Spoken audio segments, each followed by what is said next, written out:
En el nombre de Dios, el Clemente, el Misericordioso.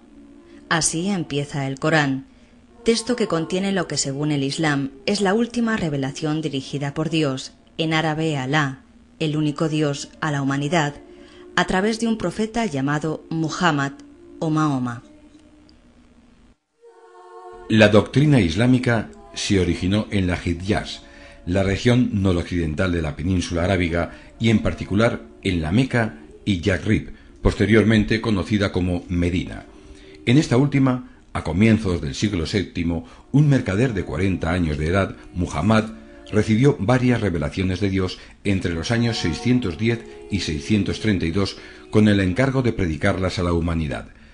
La predicación de Mahoma comenzó en la Meca, aunque el profeta fue obligado a trasladarse a Medina con unos 150 seguidores.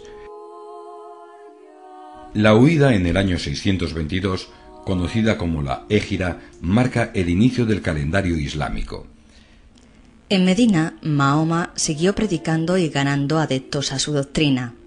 Allí formó una nueva comunidad con los fieles de su religión, llamada Umma, basada en los principios de fraternidad, igualdad, ayuda mutua y solidaridad. En los 10 años siguientes, Mahoma ejerció el control religioso, político y militar sobre una comunidad nueva y dinámica. En el año 630, Mahoma había conseguido ya el poder suficiente para permitirle hacer su entrada triunfal en la Meca. En la cumbre de autoridad controlaba gran parte de la península arábiga y había enviado fuerzas para comprobar las defensas bizantinas en el sur de Siria. A la muerte del profeta, sus sucesores recibieron el título de califas, es decir, sucesor del enviado de Dios. Estos, en los 30 años siguientes, consiguieron extender el mundo islámico hasta Egipto, Mesopotamia, Siria y buena parte del actual Irán. Significativa fue la toma de Jerusalén, donde fue levantada la mezquita de la cúpula de la roca. Esta se construyó sobre el lugar que ocupó el templo de Salomón, aunque la tradición afirma que sólo se quiso preservar el recuerdo del viaje del profeta al paraíso. Con este edificio levantado en Jerusalén, el Islam implantaba, junto con Medina y la Meca, un tercer lugar sagrado, cuya apariencia competía, además, con los edificios cristianos de la ciudad. Entre los años 661 y 750, el califato estuvo en manos de una nueva dinastía, la Omeya, que trasladó la capital desde Medina a Damasco. Con los Omeya, el imperio islámico alcanzó su máxima expansión, conquistando el Magreb hasta el Atlántico, la península ibérica, parte de la Galia y en el oriente ocupando la Transoxiana y el Sind. El derrocamiento de los omeyas en el año 750 dio lugar a una nueva dinastía califal, la Abasí, que cambió su capital a Bagdad. Durante este periodo, la sociedad islámica experimentó un importante proceso de transformación hacia la vida urbana, floreciendo la actividad intelectual y el comercio. Pero paulatinamente los califas de Bagdad vieron reducido su dominio a poco más del territorio de Irak, formándose diversos estados prácticamente independientes. Uno de los más importantes fue el Emirato Omeya de Al-Ándalus. Abdelrahman I, miembro de la derrocada dinastía Omeya, se hizo dueño de Al-Ándalus, adoptando el título de emir. Uno de sus descendientes, Abdelrahman III, rompió toda dependencia de Bagdad y se proclamó califa. Con los Omeya, Al-Ándalus recibió embajadas extranjeras en busca de alianzas, al tiempo que surgieron una agricultura y una industria florecientes, y fueron traducidas las obras clásicas. Las sucesivas ampliaciones de la mezquita Al-Jama cordobesa convirtieron Al-Ándalus y su capital en el faro religioso e intelectual del Islam en Occidente. La desintegración del califato en el año 1031 dio lugar a un periodo de desórdenes y división, los llamados reinos taifas. Almorávides en el siglo XII y almohades en el XIII consiguieron momentáneamente reunificar Al-Ándalus. Sin embargo, al final solo sobrevivió un pequeño reino nazarí de Granada, que pasó a manos de la cristiandad en 1492. A pesar de ello, antes de caer los nazaríes, dejaron como herencia una de las más asombrosas maravillas arquitectónicas del mundo islámico, la exuberante Alhambra. A pesar del fraccionamiento político, hacia 1250 continúa la expansión del Islam, extendiéndose por el sur del Magreb, la costa oriental africana, Anatolia, zonas de Asia Central y la India. 250 años más tarde, hacia el 1500, el mundo islámico ha conseguido ya expandirse por toda el África subsahariana y la costa oriental, por el sureste de Europa y Asia Central, por la India e Indonesia. Sin embargo, el periodo que va desde el siglo XVIII hasta nuestros días será testigo de bruscos conflictos en el mundo musulmán. Las relaciones con las otras dos religiones monoteístas, cristianos y judíos, estarán presididas por el conflicto constante, cuando no directamente por la guerra. Al mismo tiempo, el Islam buscará acabar con su división interna y promover la unidad, surgiendo movimientos de renovación social que dan al Islam moderno una vitalidad extraordinaria.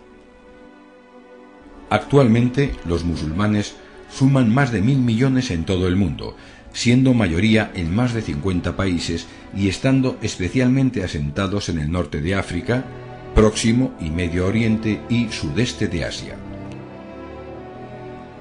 Tercera religión monoteísta por orden de aparición en la historia, Islam significa salvación, y sus fieles han de ser llamados musulmanes, es decir, sometidos o rendidos ante Dios. Los devotos deben aprender y cumplir con 5 obligaciones rituales, los 5 pilares del Islam. El primero es pronunciar la shahada o credo musulmán. No hay más Dios que Alá y Mahoma es su profeta. El segundo es la oración, que debe realizarse en 5 momentos fijos del día, después de practicar las abluciones y limpiezas rituales. La vida cotidiana de regiones y barrios se ve interrumpida por la llamada a la oración, que lleva a cabo el muecín desde la torre de la mezquita o minarete. El centro de la vida espiritual islámica es la mezquita, del árabe masjid, lugar de postración. Su parte más importante es un muro en cuyo centro se abre el mirab, un nicho que señala la dirección a la Meca. A la derecha está el mimbar o púlpito desde donde el imán preside la plegaria. Enfrentados al mirab está la dikka o plataforma en la que los asistentes transmiten a los congregados la postura del imán, y el kursí o atril que sostiene el Corán. También puede existir en su interior una fuente para abluciones parciales y letrinas que son utilizadas para lavarse por completo si el devoto ha hecho un largo camino o mantenido relaciones sexuales. El tercer pilar de la fe musulmana es el impuesto coránico o azaque, es decir, la entrega obligatoria de un tributo a los necesitados. La cuarta obligación consiste en el ayuno y la abstinencia durante las horas de luz del mes del Ramadán. El quinto y último pilar es la peregrinación una vez en la vida a la ciudad santa de la Meca, solo si el devoto puede permitirse realizar el viaje, sin dejar deudas para él y los suyos. En el recinto sagrado de la Meca se lleva a cabo el ritual de dar 7 vueltas a la Kaaba, la casa de Dios, una estructura cúbica construida según la tradición por Adán y reconstruida y purificada por Abraham. La vida cotidiana de los musulmanes presenta algunos rasgos comunes pese a la gran variedad de pueblos y culturas que integran la comunidad islámica. Uno de ellos es la vivienda, en la que las prescripciones islámicas sobre la reclusión de las mujeres y el papel central de la familia hacen de la casa un espacio cerrado al exterior. Muros blancos y sobrios apenas son rotos por ventanas cubiertas por celosías de madera que permiten ver la calle desde el interior, pero lo ocultan a las miradas indiscretas. El baño público o hammam es uno de los centros principales de la vida social. Actividad de carácter ritual, la higiene del cuerpo es considerada un acto de purificación religiosa. Sin embargo, el baño es también un lugar de reunión, de descanso y de relación. Pocos sucesos en la historia del mundo han tenido tanta trascendencia como el surgimiento de la religión islámica. El Islam no solo ha impulsado un movimiento espiritual y conformado una religión seguida por millones de creyentes, sino que ha generado, además, una extraordinaria civilización intelectual y artística cuya aportación al devenir de la humanidad resulta incuestionable.